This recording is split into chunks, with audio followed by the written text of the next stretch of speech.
Researchers in Turkey are about to embark on an excavation at the ancient site of Karahan Tepe, and they believe it's much older than Göbekli Tepe, the famous zero point of world history.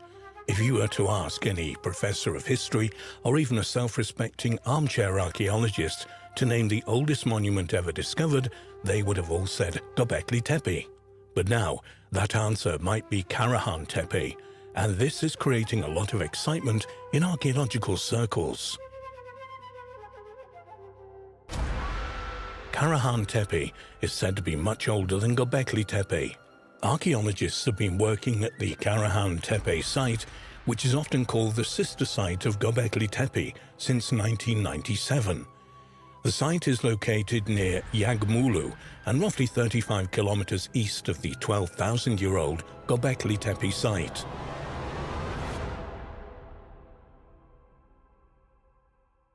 Over the years, archaeologists have made a series of amazing discoveries at the Karahan Tepe site.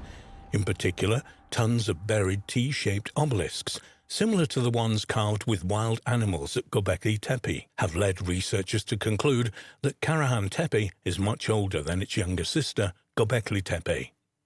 Head of excavations at Karahan Tepe, Dr. Nesmi Karul, said that 12 spots estimated to be in the same period as Göbekli Tepe are now known in the region, one of which is the Karahan Tepe. Speaking at the 10th International Resort Tourism Congress, Culture and Tourism Minister Mehmet Nuri Ersoy said that an intensive and rapid excavation program continues in Karahan Tepe, which to date has yielded 250 obelisks featuring animal figures. Ersoy claims that planned excavations will prove the settlement at Karahan Tepe will be much older than the 12,000-year-old Göbekli Tepe. A 2016 National Geographic article recounted the fascinating story of the discovery and preservation of Göbekli Tepe. Professor Klaus Schmidt, a German archaeologist who led excavations at the site, argued before he died in 2014 that a vast labor force needed to build the enclosures, and that this construction project pushed people to develop agriculture as a way of providing predictable food and perhaps drink for workers. At the 2015 World Economic Forum in Davos, Switzerland, Turkey's Dogus Group announced that they plan to spend $15 million over the next 20 years in partnership with the National Geographic Society on the Göbekli Tepe site. And Dogus Group chairman Ferit İşsanek said in a press release that the reason so much cash was being spent on Göbekli Tepe was because this prehistoric temple was the zero point in time. Karahan Tepe may well be Göbekli Tepe's older sister. While Göbekli Tepe holds the world record in media headlines and elsewhere as the earliest temple of its type ever discovered, there are several other contenders for this crown in Turkey. According to Jens Notroff, an archaeologist at the German Archaeological Institute who is working on Göbekli Tepe site, smaller versions of the pillars, symbols and architecture carved into stone at Göbekli Tepe have been found in settlements up to 125 miles away, including Karahan Tepe. Professor Notroff told National Geographic that Göbekli Tepe probably served the region as a cathedral, and therefore the surrounding sacred sites were like parish churches. The scientist also thinks hunter-gatherers traveled long distances to meet, worship, and help build new monumental structures through vast community projects that included grand feasts to display wealth. Returning to Karahan Tepe, according to a report in Daily Sabah, many more years of excavations and research must be conducted to determine what exactly it was used for. However, while it does happen, scientists seldom make big claims without equally big proof, and in this instance, the researchers think that when they ultimately get to Karahan Tepe's excavation center, it will be much older than 12,000 years. The archaeologists at Karahan Tepe are also convinced that they have a new zero point in world history. The mayor says the site will become a priority in place of Göbekli Tepe, and it will become a new focus of national archaeological and tourist attention. Karahan Tepe is the sister to the enigmatic Göbekli Tepe that sits around 23 miles southeast of Göbekli upon an elevated limestone ridge. It has many striking similarities to Göbekli. Firstly, it consists of T-shaped pillars, 266 of them that mostly form parallel rows. The pillars have relief carvings, and the site appears, like Göbekli, to be deliberately buried under a great artificial mound, although this could be natural, as after 10,500 years of accumulation of dirt, combined with high winds, could have covered it back up. The comparisons do not end there. It also has serpent relief carvings, strange rock indentations, large cut marks, porthole stones, and an unfinished T-shaped pillar still in the quarry, the focus of this article.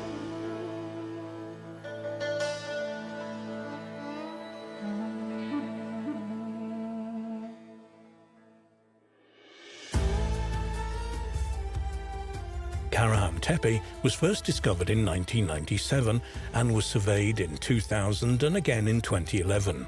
Like Göbekli Tepe, it's located within the boundaries of Sanlifura, ancient Edessa, the birthplace of Abraham, around 30 miles from the city. It's not an officially recognized tourist site, so they had to plan their trip carefully as it was on private land upon the Tek Mountains. Fortunately, a well-placed, probably modern standing stone marked the entrance to the track that led to the farm that is located behind. When Andrew Collins visited there in 2004, the person who showed him around was warned he would get a beating if they found anyone had visited there. 10 years later, and the owners welcomed the occasional visitor with tea and information.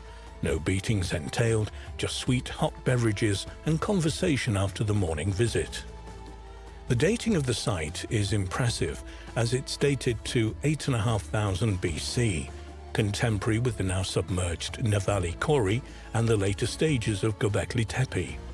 There are obvious similarities to these and other sites in the vicinity, but we've heard that there was a quarry on site where an unfinished T-shaped pillar still sits within the bedrock. Kevin Fish diligently searched for it with only one clue, that it was directly to the west of the main enclosure, as mentioned in the 2011 report. Kevin eventually converged at the impressive monolith. It lies on a rock face sloping 30 degrees towards the setting sun. At 18 feet long, it would probably be the largest monolith at the site. The site is not excavated yet, so this can't be confirmed, and weighs in at around 30 to 40 tons. Its downward angle on the slope on natural exposed rock face may have been why this was a preferred spot to quarry from. As archaeologist Bahattin Selik explains, this is quite a practical technique, with roughly chiseling on the side of the rock to produce a T-shape, whilst carving the other side 40 centimeters wide and 1 meter deep. The solid pillar separated from the bedrock with this technique and can easily be removed from the quarry with the help of a slope. Andrew Collins decided to measure it and discovered it was indeed 18 feet, 5.5 meters in length, with a maximum width of 6.6 feet, 2 meters, across its T-shaped head.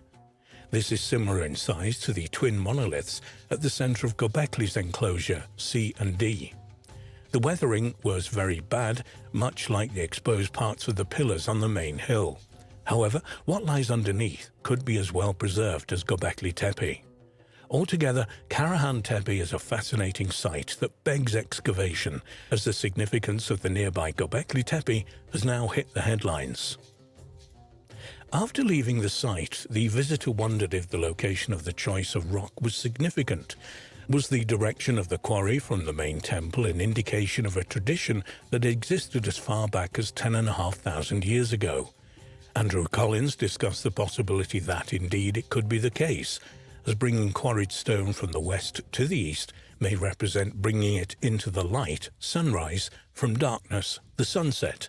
However, the remaining 14-foot pillar still on the eastern slope had further avenues slightly further east of it, so again it showed a possible west to east movement.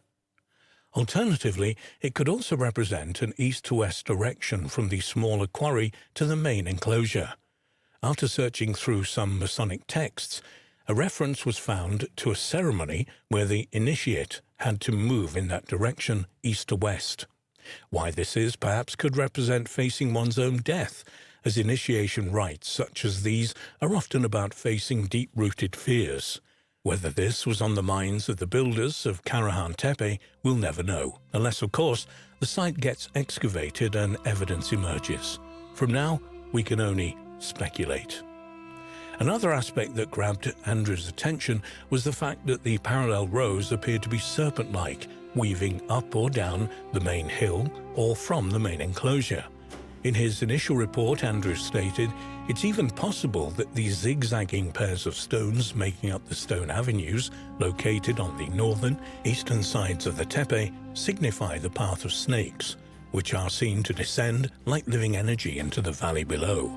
This idea is given credence through the fact that carving on the stones seems directed up the hill, as if the direction of movement is downwards through the various sets of gateways.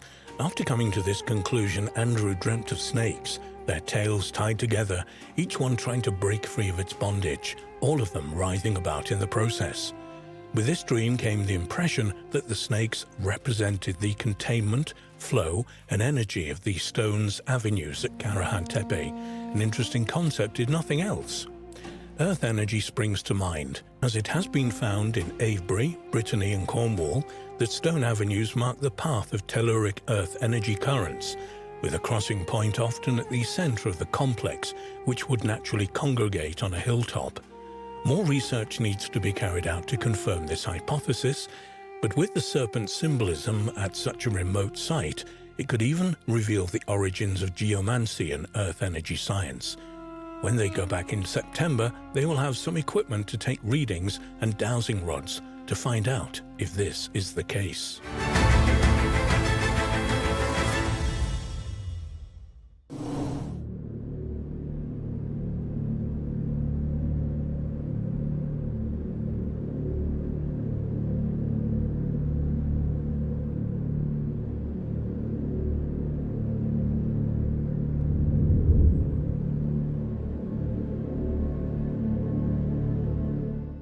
Archaeologists are preparing to launch the third major excavation of an important site on the Jiroft Plain in the Halil River of southeastern Iran. The Konar sandal remains were exposed after flooding in 2001 near Jiroft in Iran. Sheltering by towering, rugged mountains on three sides, this hidden jewel was revealed to be a sprawling Bronze Age urban settlement built by a magnificent kingdom whose existence had been previously excluded from the annals of history. The discovery led some experts to hypothesize that the long-lost Jiroft culture was actually the cradle of civilization before the emergence of Sumer or Mesopotamia. The excavated area in Iran's Kerman province has been named Konar Sandal. Its central feature is a pair of massive burial mounds separated by a distance of approximately 1 mile, 1.6 kilometers, which have been designated as Konar Sandal A, north, and Konar Sandal B, south. The site is located near Jiroft in southeastern Iran. Beneath Mound A, archaeologists found a stone structure they believed was used for religious purposes. Under Mound B, they found the remains of a 2-story fortified citadel anchored to a base that covered more than 33 acres, 13.5 hectares. At the foot of the mounds, deeper digs have revealed the presence of many smaller buildings, and it's believed that similar structures will eventually be unearthed in the space between the two mounds and elsewhere in the subterranean surrounding environment. In addition to the excavated structures, Konar Sandal has also yielded a plenitude of stunningly attractive and finely crafted artifacts, revealing the existence of a culturally sophisticated people who created and resided in an indisputably advanced society.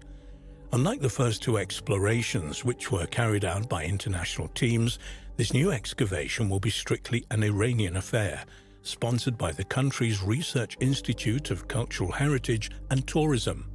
The demarcation project is aimed to determine the legal boundaries of the prehistorical site, explained the Kerman provincial tourism chief, who referred to the Konar Sandal site as one of the most important Bronze Age cities in Southwest Asia. This is a strong contention, but in fact this assessment may be unduly modest. The first section of the Jiroft Plain site and necropolis was discovered in 2001. Heavy flooding of the Halil River washed away tons of topsoil that had previously covered it, exposing a complex of ancient tombs no one had ever expected to find. Impressive hauls of Bronze Age jewelry, ceramics, tools, drinking cups, board games, and a variety of decorative items inlaid with semi-precious stones were recovered from the unearthed cemetery.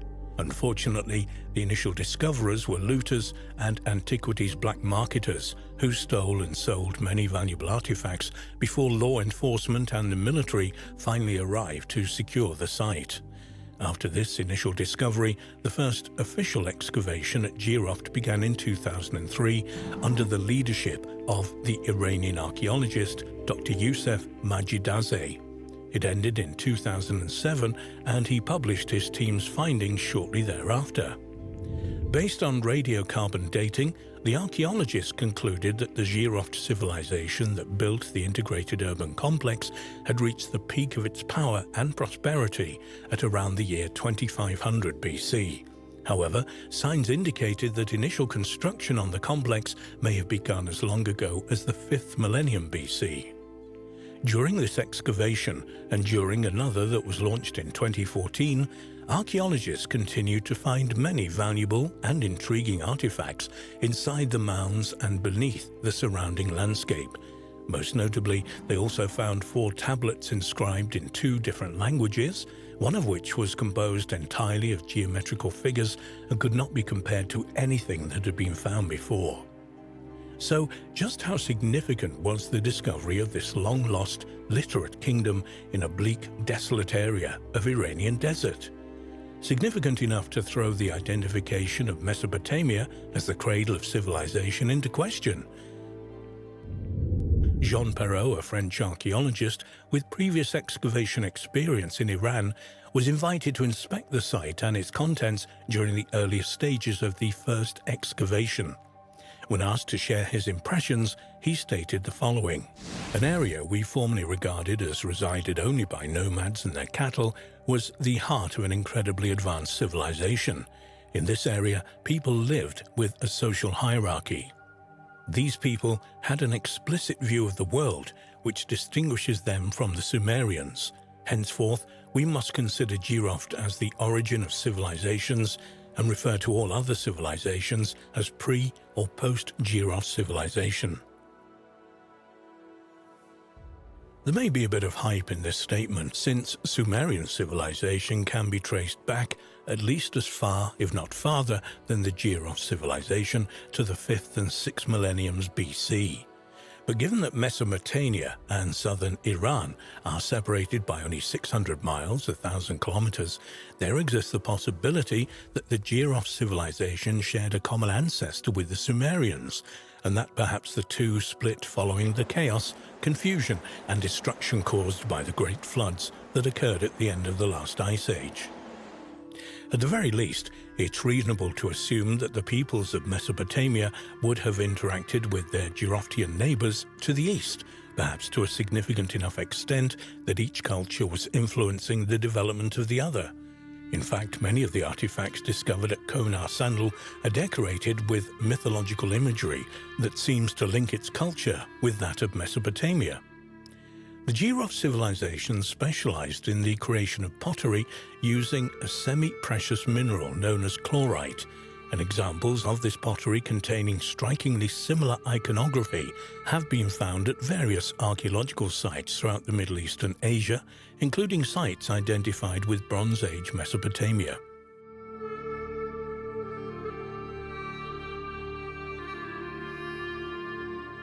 Different interpretations of the exact identity of the lost Jiroft civilizations have been offered.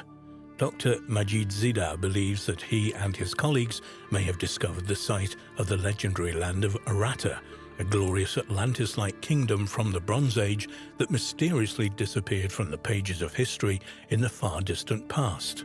However, knowledge of Aratta comes primarily from Sumerian poems, which has led some to question whether such a place ever existed at all. An alternative theory suggests that the newly discovered Iranian civilization may be the ancient kingdom of Mahashi, which was located in southern Iran and is known to have been involved in conflicts with the Mesopotamian kingdom of Akkad in the 3rd millennium BC. A final answer to the riddle of the giraffe civilization may never be found, but the fact that it existed at all is forcing archaeologists and historians to reassess everything they thought they knew about the primacy and importance of Mesopotamia to world history. Mesopotamia has not been diminished, but going forward it may have to share the title Cradle of Civilization with its cousin from the East.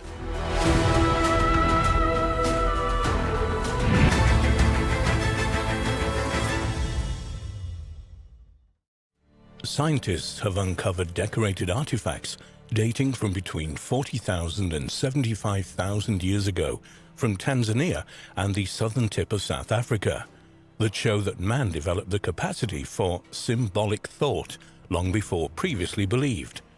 The discovery of these artifacts could present huge problems to conventional thinking about human history. The earliest kind of decoration used by humans was probably ochre, which we know was used over 200,000 years ago in the Middle Stone Age and Middle Paleolithic. The earliest evidence of its use in Africa dates back 285,000 years. Ochre is an umbrella term for a range of earthy, iron-rich rocks composed of iron oxides or oxyhydroxides such as shales, sandstones, mudstones, and specularite. In Africa, ochre is still used for protection from the sun and against insects such as mosquitoes. It has also been scientifically proven to inhibit the effect of UV radiation and also has many other uses. Fascinatingly, ochre appears in the archaeological record around the same time as anatomically modern humans and became more frequently used from about 100,000 years ago at many Middle Stone Age sites. One of the most often debated questions in the study of early man is, when did the origins of modern human behavior begin? When and where did our common ancestors first begin to behave in ways similar to ourselves? Although it is well known that Homo sapiens were anatomically modern by 200,000 years ago in Africa, there's never been evidence to support the idea that these humans could be capable of modern behavior. But all that changed with the discovery of the Blombos heads on the 24th of April 2004 by a team of scientists led by Dr. Christopher Henshelwood, a South African archaeologist affiliated with the University of Bergen in Norway and the State University of New York at Stony Brook.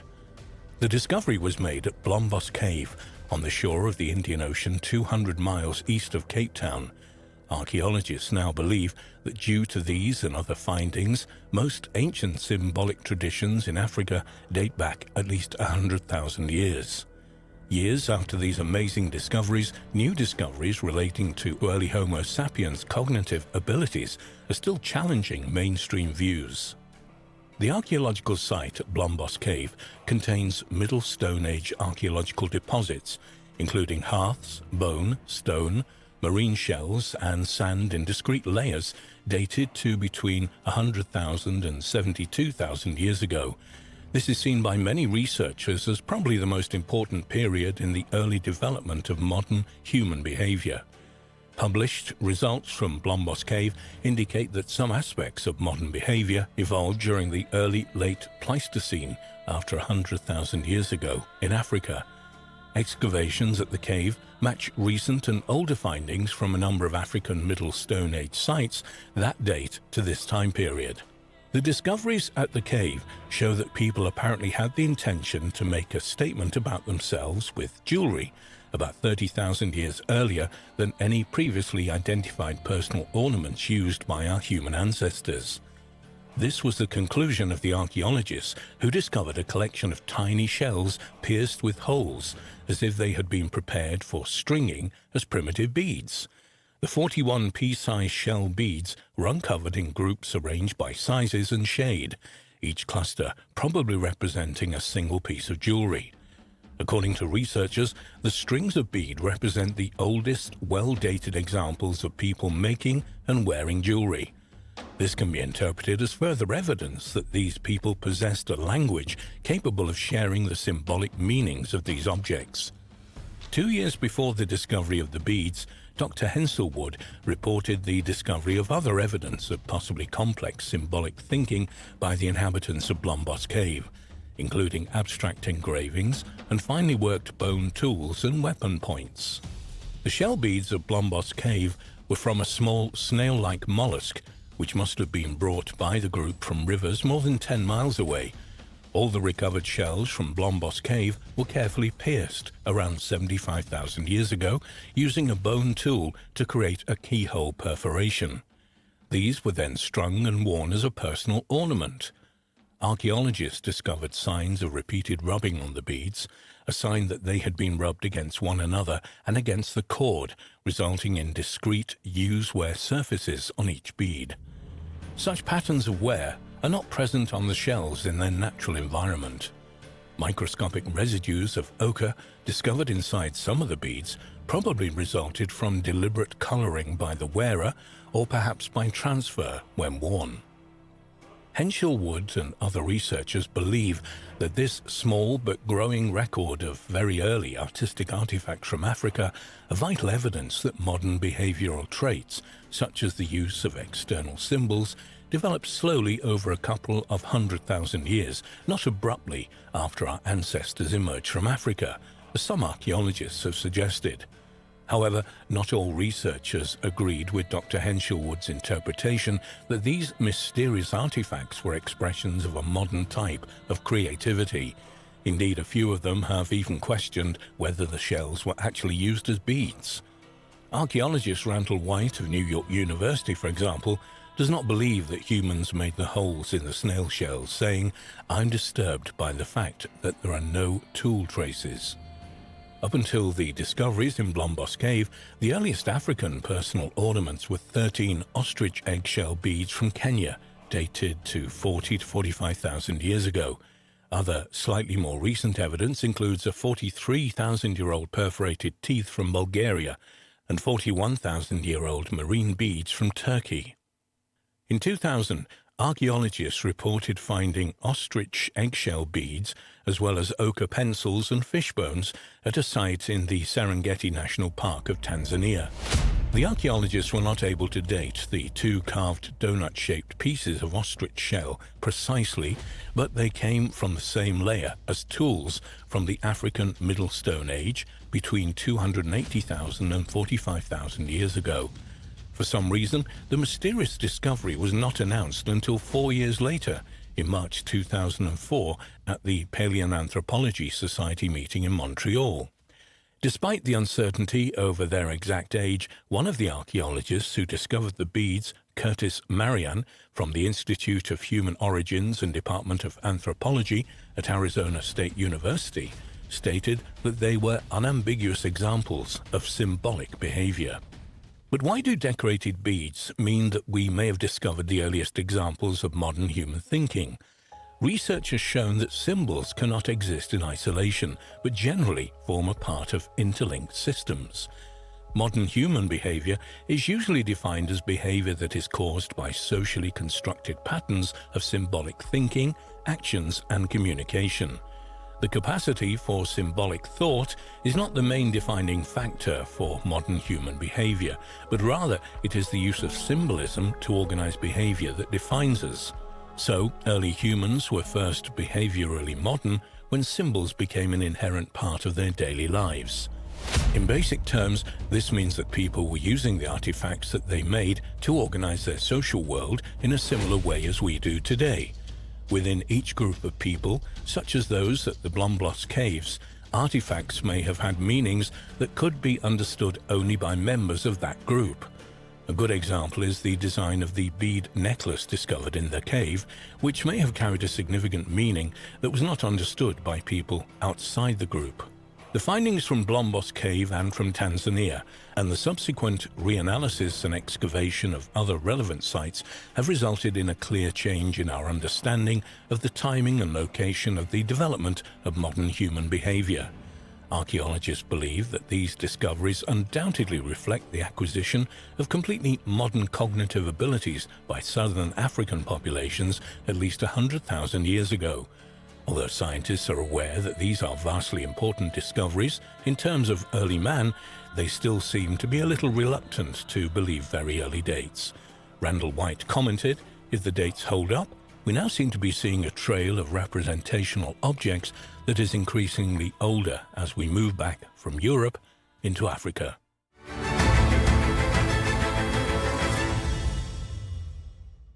A mysterious small clay figurine of a human found in 1889 at Nampa, Idaho, has remained a controversial artifact since its discovery.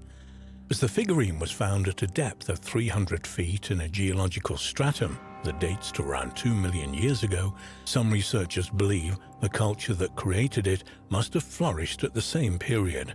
But according to conventional chronology, this is simply not possible. In 1887, 5 gentlemen, James A. Pinney, Nathan Falk, Joseph Perrault, John Bernard, and M.A. Kurtz, formed a company to locate artesian water at the new town of Nampa, southwest Idaho. By July of 1889, their sand pump had reached a depth of over 300 feet. According to Mr. Kurtz, he was at the sand pump checking the contents coming out when, in his own words, he had the clay image in his hand and supposed it was a twig. "I dipped it into a barrel of water standing near, washed it off and saw at once what it was. The tiny baked clay artifact was about 1.5 inches long in the shape of a human." American amateur geologist George Frederick Wright later wrote about the discovery in his book, The Origin and Antiquity of Man. The record of the well shows that they had penetrated first about 50 feet of soil, then about 15 feet of basalt, and afterwards passed through alternate beds of clay and quicksand, down to the depth of about 300 feet when the sand pump began to bring up numerous clay balls, some of them more than 2 inches in diameter, densely coated with iron oxide. 2 million years old. Wright went on to describe the mysterious figurine. It was a female figure and had the lifelike lineaments in the parts which were finished that would do credit to the classic centers of art. American archaeologists at the time noticed that the apparent similarities between the Nampa figurine and those of Upper Paleolithic Europe. But how had the figure ended up in a geological formation from the Pliocene-Pleistocene transition dating to approximately 2 million years ago? The oldest known example of a depiction of a human being is the Venus of Hohlfels from a cave in the Swabian Alps of Germany, which is dated to between 40,000 and 35,000 years ago. Does the incredibly ancient Nampa figurine challenge the evolutionary scenario, as some independent researchers have suggested? What mysterious culture existed in North America 2 million years ago who could have been sophisticated enough to craft such an object? Perhaps the figure shows that intelligent humans might have existed on Earth far earlier than originally believed by science.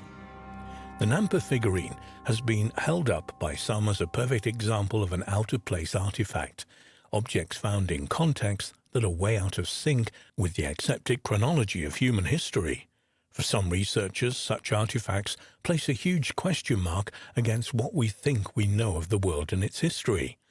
Some argue that these discoveries offer persuasive evidence that in remote antiquity, mankind was significantly more advanced than we could ever imagine.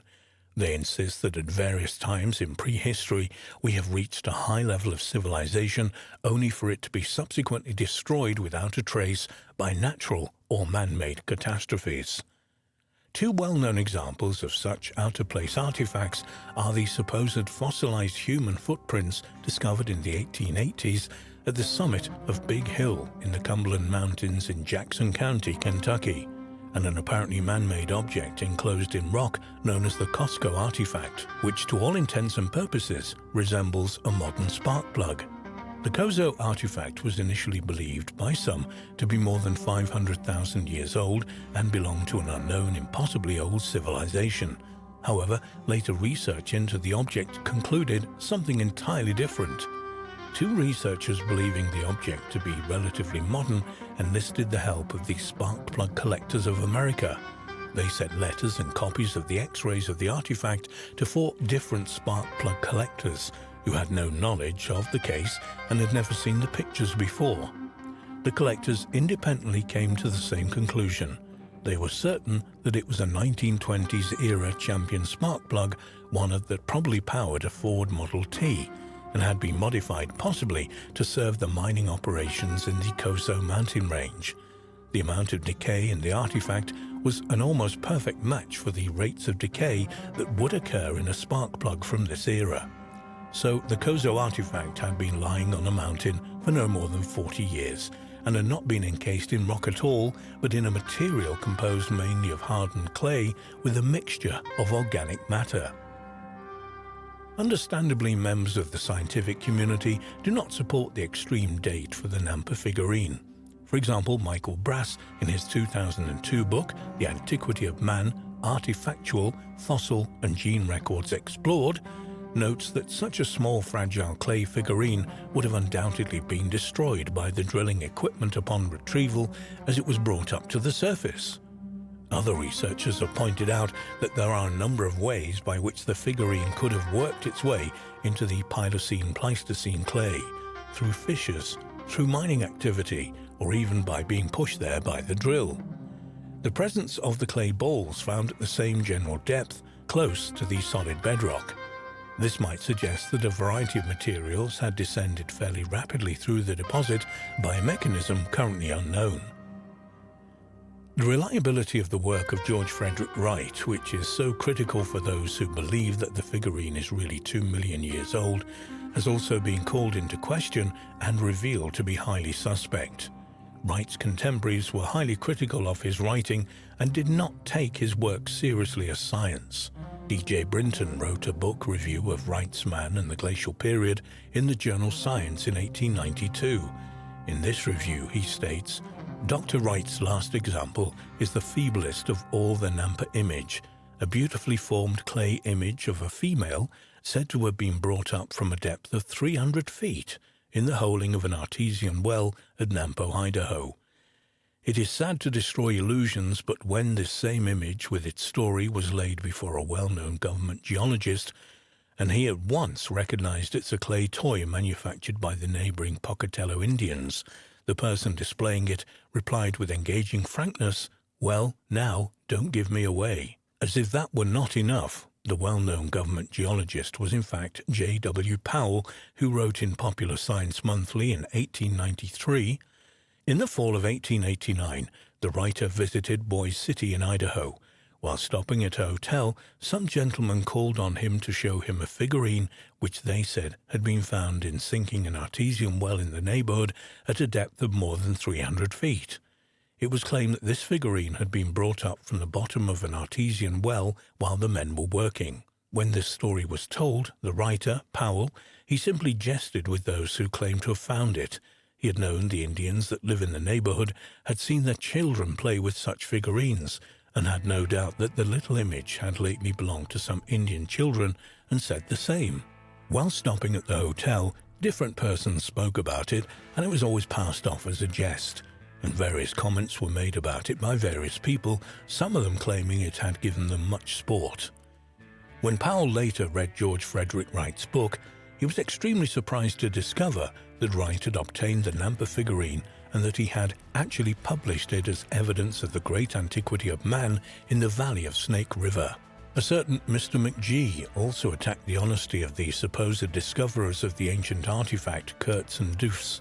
In the 1894 second edition of Man and the Glacial Period, George Frederick Wright repeats McGee's assertions.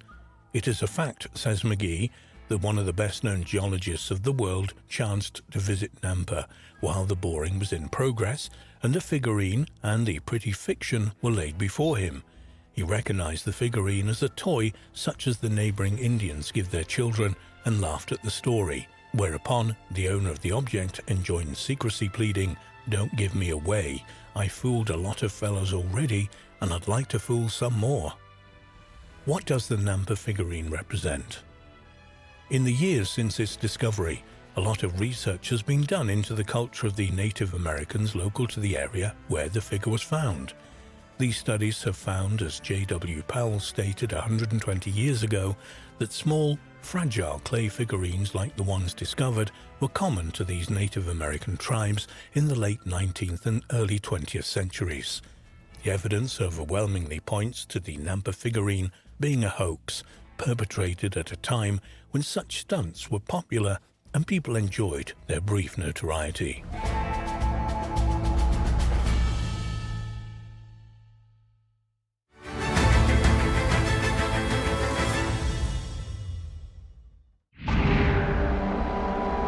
A drawing recently discovered on the wall of a cave in the west of France appears to be the oldest known portrait of a human face. The portrait was drawn with calcium carbonate and used the bumps in the wall to give form to the face. The cave drawing was found alongside a human body and represents the only second time in history that a human body from the Upper Paleolithic period had been found placed in a cave with decorations. It's unclear if the portrait has any connection with the mysterious Venus figurines, small statuettes of female figures found throughout Europe and some parts of Asia, some of which date back 40,000 years. In 2006, it was announced that archaeologists had discovered the earliest known depiction of a human face in the Villeneuve cave system near Bordeaux in western France. The image, which had originally been discovered by a local pensioner, Gérard Jody, was only made public after 6 months of scientific testing and examination by French scientists and archaeologists that dated the drawings to 27,000 years ago, which makes the Villeneuve Grotto one of the oldest sites of rock art in the world. The face is drawn with black calcium carbonate on an already face-shaped rocky mass. 2 pieces of calcite that split are used to form the hair, with 2 black horizontal strokes depicting the eyes. A vertical stroke forms the nose and another horizontal stroke the mouth. The cave also featured other wall decorations, including a negative imprint of a right hand surrounded in black on a wall made by blowing color onto the area once the hand had been placed there, according to experts. Also found inside the same cave was a skeleton of a young man placed on the ground.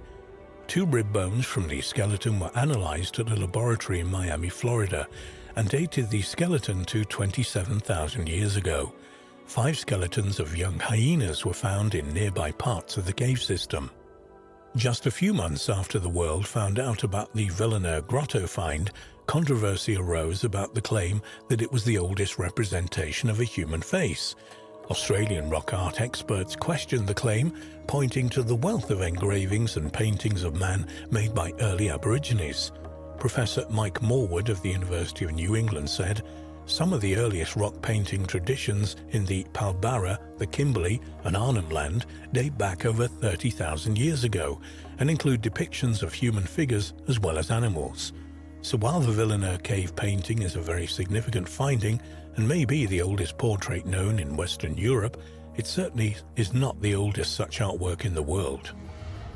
Archaeologist Josephine MacDonald of the University of Western Australia is the author of an academic work entitled Archaic Faces to Headdresses: The Changing Role of Rock Art Across the Arid Zone. She was in agreement with Professor Morwood's opinion that faces in Australian rock art appear to predate the recent French discovery. Certainly, there's some rock art in Australia that is at least 30,000 years old, and it indicates the depiction of faces. Most Australian archaeologists agree the earliest art in Australia was produced before the last ice age, which gives it a significant age. There are some researchers, however, who believe that both the Villeneuve Grotto portrait and the earliest Australian Aboriginal portrait art are predated by small statuettes known as Venus figurines. Venus figurines are a class of distinctive artifacts dating back to the Upper Paleolithic period, roughly between 40,000 and 10,000 years ago.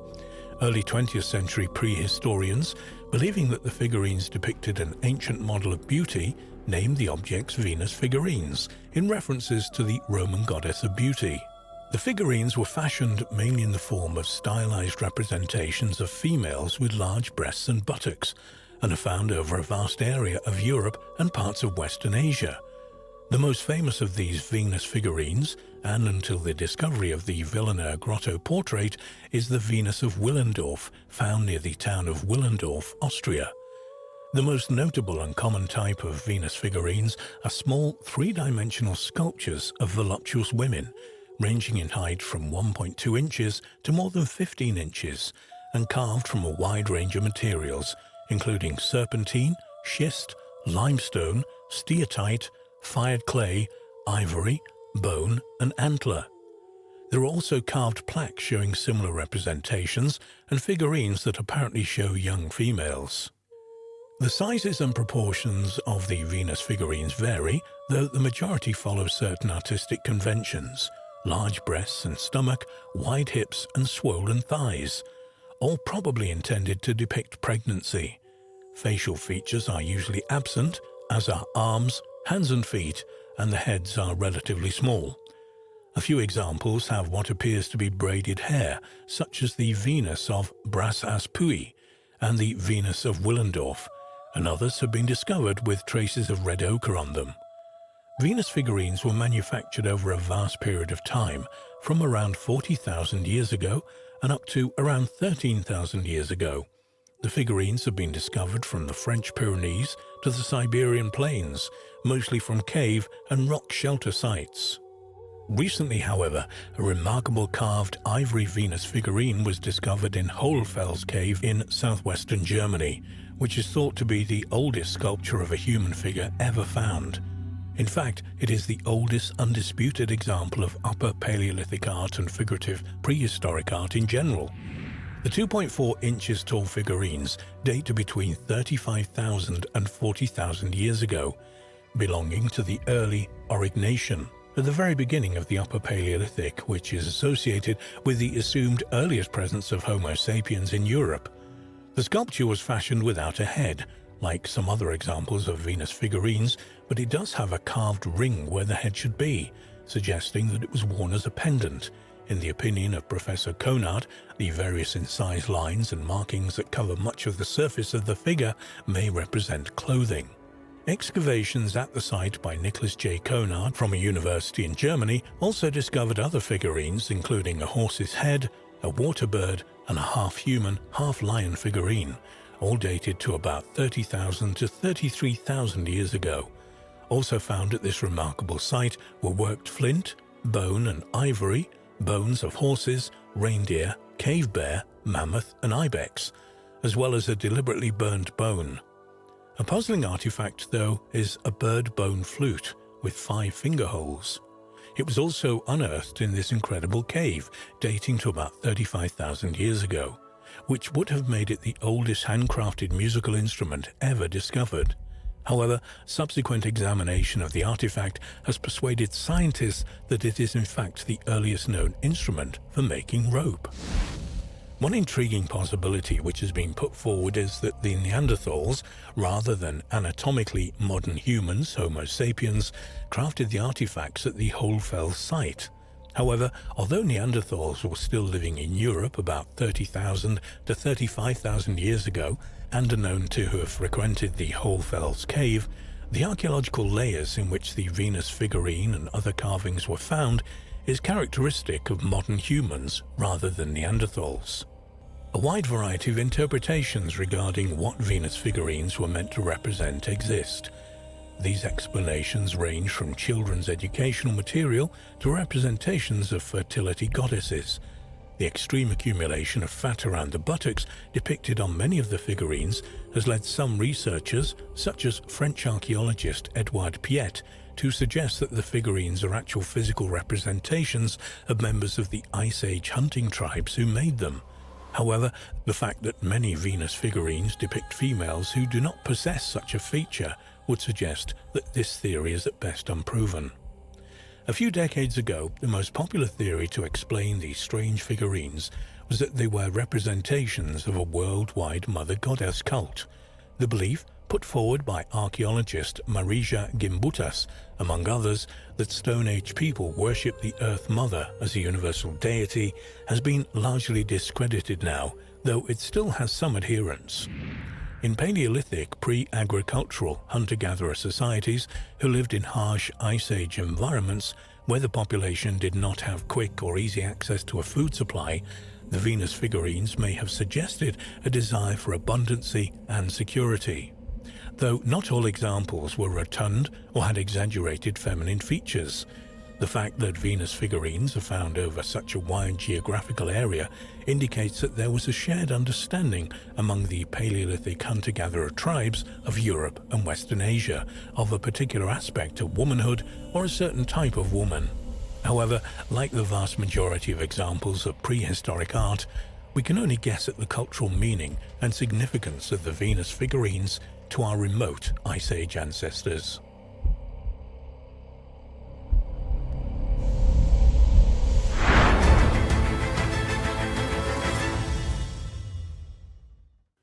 The remains of an ancient domesticated dog that spent its life with humans has been unearthed in an Italian cave. Believe it or not, this ancient domesticated dog is now considered to be Europe's earliest pet dog and might be 20,000 years old. How wolves became wolf-like and then our early friends. The early ancestors of grey wolves, Canis lupus, were a group of carnivores named the creodonts that roamed the northern hemisphere between 100 and 120 million years ago. About 55 million years ago, this ancient species gave rise to the carnassials, a group of wolf-like animals that had specialized jaws and razor-sharp teeth for tearing and eating meat. One member of this family, Miakis, is thought to be the common ancestor of all present-day wolves, bears, raccoons, weasels, and dogs. Researchers hope this incredible discovery in Italy will provide new information on how and when dogs diverged from wolves and became domesticated human pets.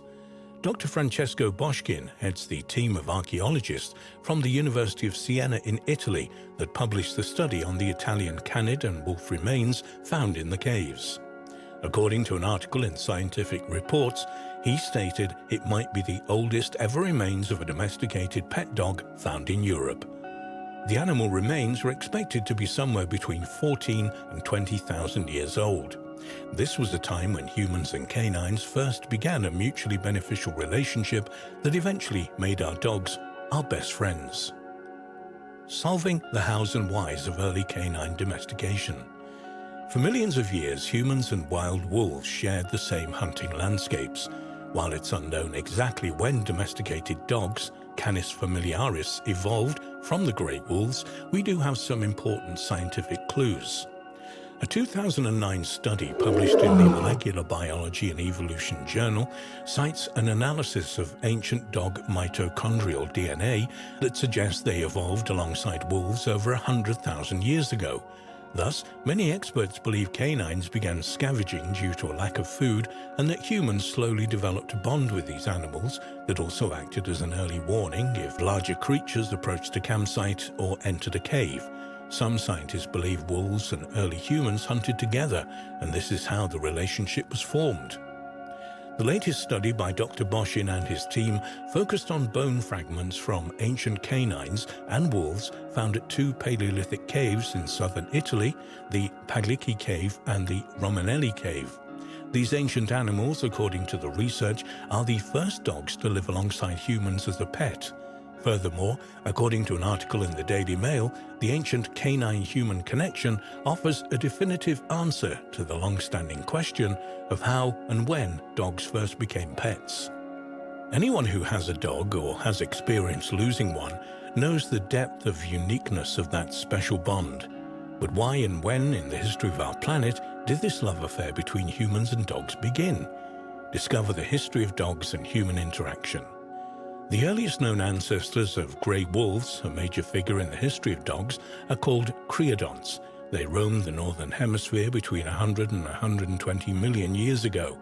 By 55 million years ago, these pack-hunting carnivores gave rise to the carnassials, wolf-like animals that had jaws for tearing and devouring meat. One member of this family, known as Miakis, existed between 60 and 55 million years ago and is thought by mainstream scientists to be the common ancestor of all present-day wolves, dogs, bears, and raccoons. About 45 million years ago, up to around 2 million years ago, a massive species known as bear dogs roamed across North America, Europe, Africa and Asia, sharing hunting plains with Canis lupus, one of the closest relatives to the modern grey wolf. Around 25 million years ago, a species called Cynodictys split in two evolutionary branches, resulting in African hunting dogs and Eurasian wolves and dogs. At this time in North America, the plains were dominated by the fearsome Tomarctus, equipped with razor-sharp claws, a powerful biting jaw, and a long tail for balance while hunting and fighting. Up until 2010, most experts believed domestication occurred about 14,000 years ago, but studies of dog mitochondrial DNA strongly suggest they evolved alongside each other 100,000 years ago. Supporting this new paradigm, in 2009, several ritually buried dog skulls were discovered in a cave in the Czech Republic, which dated to 30,000 BC. Furthermore, in 2011, a Paleolithic dog skeleton dated to 30,000 BC was found biting a large mammoth bone, and its brain had been carefully removed sometime after death, suggesting it held ritual significance. Another dog skull dated to 31,000 BC was found buried with a human body in a cave in Siberia, not only telling archaeologists that the man had domesticated hunting dogs, but they had played an important role within his supernatural belief system.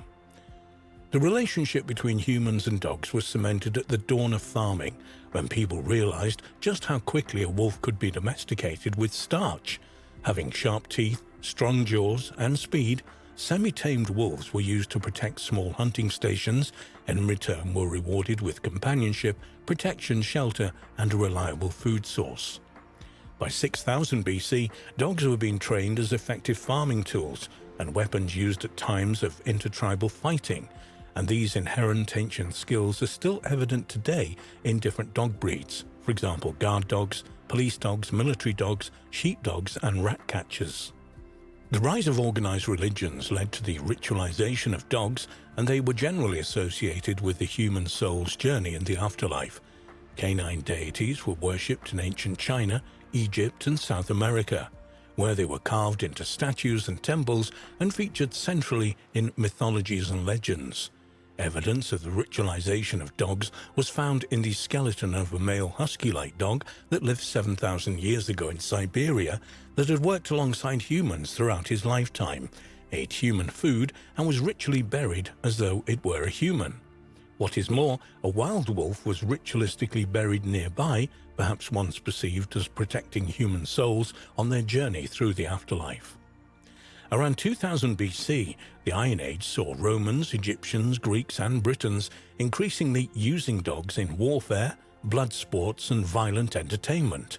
Larger breeds, such as the Mastiff and Wolfhound, were found to be effective in war, and the ancient Roman history Strabo reported in 38 AD of large British dogs which were bred in their homeland of Britannia to hunt dangerous game as war dogs. In 43 AD, at the Roman conquest of Britain, a procurer called Syneggi was recorded as selecting dogs for exporting to Rome to either compete in the amphitheatre or to join the Roman army as war dogs. He mentioned a wide-mouthed giant dog that surpassed the Roman Molossus dog.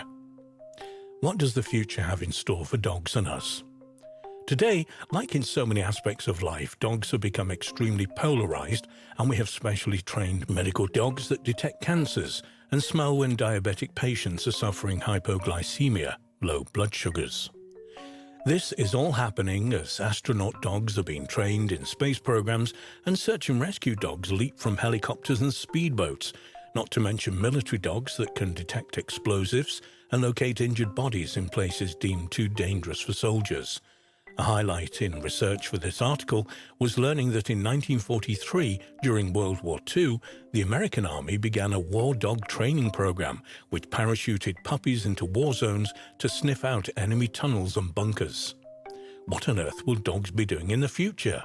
In the modern police and army, dogs that are trained to bite often suffer from broken teeth, which are now being replaced with sharp titanium fangs at a cost of between $600 and $2,000 a tooth. Is this the beginning of a new evolutionary path for canines? Like us, will we soon be able to sync our dogs with our computers and smartphones? In conclusion, the evolution of dogs that has spanned nearly 45 million years is far from complete, and although we have altered its course irreversibly with mass breeding over the last 200 years, so far no other animal has evolved to live alongside humans as harmoniously as dogs have.